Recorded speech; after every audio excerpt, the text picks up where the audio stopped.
আসসালামু আলাইকুম প্রিয় চিকিৎসকবৃন্দ, কেমন আছেন সবাই? আশা করি ভালো আছেন, সুস্থ আছেন। আমি ডক্টর নাদিয়া জামান স্বপ্না, এফসিপিএস ফাইনাল পার্টে আছি, ঢাকা মেডিকেল কলেজ হসপিটাল। আপনার পার্ট 1 পাশের পর 1.5 বছর যদি ট্রেনিং কমপ্লিট হয়ে থাকে, তাহলে আগামী জানুয়ারি 2026-এই আপনাকে দিতে হবে FCPS mid term. FCPS mid term পাশের অন্যতম হাতিয়ার হচ্ছে অসপি। পরিসংখ্যানে দেখা গেছে বিসিপিএস এর পরীক্ষা দিনে দিনে স্ট্রাকচার্ড হচ্ছে এবং কঠিন থেকে কঠিনতর হচ্ছে।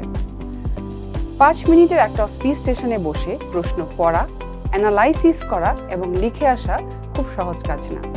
তেমনিভাবে অসপি স্টেশনে যে আমাদের লিজেন্ডারি স্যারদের সামনে ফেস টু ফেস বসে পেশেন্টের কাছ থেকে হিস্ট্রি নেওয়া এবং কাউন্সেলিং করার জন্য প্রয়োজন কনফিডেন্স এবং প্র্যাকটিস।